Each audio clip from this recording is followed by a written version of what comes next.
2016ರಲ್ಲಿ ಒಂದು ಕಂಪನಿ ಭಾರತದಲ್ಲಿ ಇಂಟರ್ನೆಟ್ ಬಳಸುವ ರೀತಿಯನ್ನೇ ಬದಲಿಸಿತು. ಒಂದು ಸಿಮ್ ಕಾರ್ಡ್ ಮೂಲಕ ಕೋಟ್ಯಾಂತರ ಜನರನ್ನು ಡಿಜಿಟಲ್ ಜಗತ್ತಿಗೆ ಕರೆತಂದಿತು. ಈಗ ಆ ಕಂಪನಿ ಷೇರು ಮಾರುಕಟ್ಟೆ ಬಾಗಿಲಿಗೆ ಬರುತ್ತಿದೆ. ಭಾರತದ ಷೇರು ಮಾರುಕಟ್ಟೆ ಇತಿಹಾಸದಲ್ಲಿ ಅತಿ ದೊಡ್ಡ IPO ಆಗುವ ಸಾಧ್ಯತೆ ಇದೆ. ಕಂಪನಿ ಎಷ್ಟು ದೊಡ್ಡದು, IPO ಯಾವಾಗ, ಎಷ್ಟು ವ್ಯಾಲ್ಯೂಯೇಷನ್, ಹೂಡಿಕೆದಾರರಿಗೆ ಇದು ಒಂದು ದೊಡ್ಡ ಅವಕಾಶವೇ ಅಥವಾ ಅಪಾಯವೇ ಎಂದು ನಾವು ಇಂದು ತಿಳಿದುಕೊಳ್ಳೋಣ.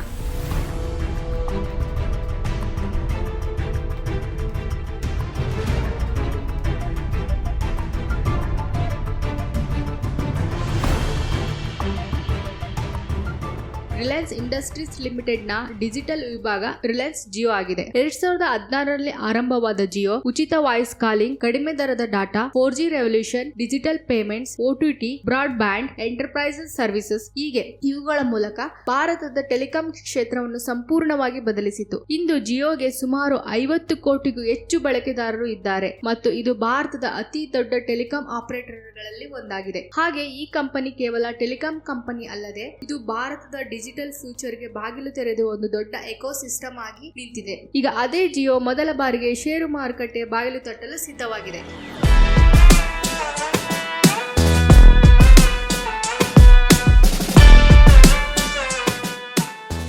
ಕೇವಲ ಒಂದು IPO ಅಲ್ಲ, ಇದು ಭಾರತದ ಅತಿ ದೊಡ್ಡ ಡಿಜಿಟಲ್ ಕಂಪನಿಯನ್ನು ಸಾಮಾನ್ಯ ಹೂಡಿಕೆದಾರರ ಮುಂದೆ ತರುವ ಐತಿಹಾಸಿಕ ಕ್ಷಣವಾಗಬಹುದು. 2016ರಲ್ಲಿ ಭಾರತದ ಟೆಲಿಕಾಂ ಕ್ಷೇತ್ರದಲ್ಲಿ ಒಂದು ದೊಡ್ಡ ಯುದ್ಧವೇ ಆರಂಭವಾಯಿತು. ಒಂದು ಕಡೆ ಹಳೆಯ ಟೆಲಿಕಾಂ ದಿಗ್ಗಜರು, ಇನ್ನೊಂದು ಕಡೆ ಹೊಸ ಆಟಗಾರ ಜಿಯೋ ಮಾರುಕಟ್ಟೆಗೆ ಬಂದಾಗ ಹಲವರು ಕೇಳಿದರು, ಇಷ್ಟು ಕಡಿಮೆ ದರದಲ್ಲಿ ಡಾಟಾ ಕೊಟ್ಟು ಈ ಕಂಪನಿ ಯಾವ ರೀತಿ ಸರ್ವೈವ್ ಆಗುತ್ತದೆ ಎಂದು. ಆದರೆ ಜಿಯೋ ಒಂದು ಟೆಲಿಕಾಂ ಕಂಪನಿಯಾಗಿ ಬಂದಿರಲಿಲ್ಲ, ಅದು ಭಾರತದ ಡಿಜಿಟಲ್ ಲೈಫ್ ಸ್ಟೈಲ್ ಬದಲಿಸುವ ಮಿಷನ್ ಜೊತೆ ಬಂದಿತ್ತು. ಮೊದಲು ಮೊಬೈಲ್ ಫೋನ್ ಎಂದರೆ ಕರೆ ಮಾಡಲು ಮಾತ್ರ ಎಂದು ಅಂದುಕೊಂಡಿದ್ದ ಜನಸಾಮಾನ್ಯರಿಗೆ ಜಿಯೋ ಬಂದ ನಂತರ ಅದು ಎಜುಕೇಶನ್, ಎಂಟರ್ಟೈನ್ಮೆಂಟ್, ಬಿಸಿನೆಸ್, ಪೇಮೆಂಟ್ಸ್ ಎಲ್ಲದಕ್ಕೂ ಒಂದು ಡಿಜಿಟಲ್ ಗೇಟ್ವೇ ಆಗಿ ಬದಲಾಯಿತು. ಈಗ ಎಲ್ಲರ ಕಣ್ಣು ಜಿಯೋ IPO ಮೇಲೆ. ಸ್ಟಾಕ್ ಮಾರ್ಕೆಟ್ ನಲ್ಲಿ ಕೆಲ IPOಗಳು ಹಣ ಸಂಗ್ರಹಿಸಲು ಮಾತ್ರ ಬರುತ್ತವೆ, ಆದರೆ ಕೆಲ IPOಗಳು ಒಂದು ಯುಗದ ಆರಂಭವನ್ನೇ ಸೂಚಿಸುತ್ತವೆ. ಮಾರುಕಟ್ಟೆ ಅಂದಾಜುಗಳ ಪ್ರಕಾರ ಜಿಯೋ IPO ಭಾರತದ ಅತಿ ದೊಡ್ಡ IPOಗಳಲ್ಲಿ ಒಂದಾಗುವ ಸಾಧ್ಯತೆ ಇದೆ. IPO ಸೈಜ್ ಮತ್ತು ವ್ಯಾಲ್ಯೂಯೇಷನ್ ಬಗ್ಗೆ ದೊಡ್ಡ ನಿರೀಕ್ಷೆಗಳು ಇದ್ದರೂ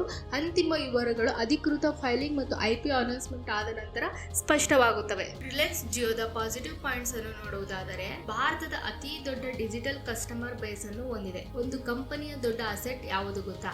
ಕೇವಲ ಕಟ್ಟಡಗಳು ಅಥವಾ ಯಂತ್ರಗಳು ಅಲ್ಲ, ಅದರ ಗ್ರಾಹಕರು. ಜಿಯೋಗೆ ಕೋಟ್ಯಾಂತರ ಮೊಬೈಲ್ ಯೂಸರ್ಸ್ ಇದ್ದಾರೆ. ಈ ದೊಡ್ಡ ಕಸ್ಟಮರ್ ಬೇಸ್ಗೆ Jio data service, digital products, financial services, entertainment ಮುಂತಾದ ಕ್ಷೇತ್ರಗಳಲ್ಲಿ ಬೆಳೆಯಲು ಸಹಾಯ ಮಾಡುತ್ತದೆ. Strong parent company Reliance backing. ಒಂದು ದೊಡ್ಡ ಮರದ ಶಕ್ತಿ ಅದರ ಬೇರುಗಳಲ್ಲಿ ಇರುತ್ತದೆ. ಜಿಯೋದ ಬೇರು ರಿಲಯನ್ಸ್ ಇಂಡಸ್ಟ್ರೀಸ್ ಲಿಮಿಟೆಡ್ ಭಾರತದ ಅತಿ ದೊಡ್ಡ ಕಂಪನಿಗಳಲ್ಲಿ ಒಂದಾಗಿದೆ. ರಿಲಯನ್ಸ್ ಬೆಂಬಲದಿಂದ ಜಿಯೋಗೆ ದೊಡ್ಡ ಪ್ರಮಾಣದ ಹೂಡಿಕೆ ಸಾಮರ್ಥ್ಯ, infrastructure advantage, brand trust, long term vision ಸಿಗುತ್ತದೆ. India's digital growth story. ಭವಿಷ್ಯದ ಆರ್ಥಿಕತೆಯಲ್ಲಿ ಡಾಟಾ, AI ಮತ್ತು ಡಿಜಿಟಲ್ ಸರ್ವಿಸ್ ಪ್ರಮುಖ ಪಾತ್ರ ವಹಿಸಲಿದೆ.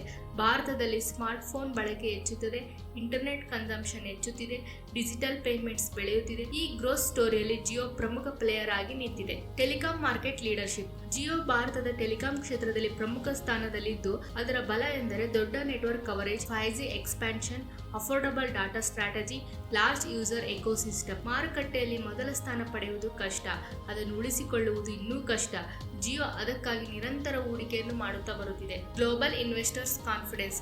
2020ರಲ್ಲಿ ಜಿಯೋ ಪ್ಲಾಟ್ಫಾರ್ಮ್ನಲ್ಲಿ ದೊಡ್ಡ ಗ್ಲೋಬಲ್ ಇನ್ವೆಸ್ಟರ್ಸ್ ಕೂಡ ಹೂಡಿಕೆ ಮಾಡಿದ್ದಾರೆ. ಉದಾಹರಣೆಗೆ ಗೂಗಲ್, KKR, ಮೆಟಾ ಪ್ಲಾಟ್ಫಾರ್ಮ್ಸ್. ವಿಶ್ವದ ದೊಡ್ಡ ಹೂಡಿಕೆದಾರರು ಹಣ ಹೂಡಿದಾಗ ಅವರು ಕೇವಲ ಇಂದಿನ ಬಿಸ್ನೆಸ್ ಅನ್ನು ನೋಡುವುದಿಲ್ಲ, ಮುಂದಿನ ದಶಕದ ಅವಕಾಶಗಳನ್ನು ನೋಡಿರುತ್ತಾರೆ. ಜಿಯೋ IPO ದೊಡ್ಡ ಸ್ಟ್ರೆಂತ್ ಕೇವಲ ಅದರ ಸೈಜ್ ಅಲ್ಲ, ಅದರ ಹಿಂದೆ ಇರುವ 50 ಕೋಟಿಗೂ ಹೆಚ್ಚು ಬಳಕೆದಾರರು. ರಿಲಯನ್ಸ್ ನ ಶಕ್ತಿ ಮತ್ತು ಭಾರತದ ಡಿಜಿಟಲ್ ಫ್ಯೂಚರ್ ನ ದೊಡ್ಡ ಅವಕಾಶ.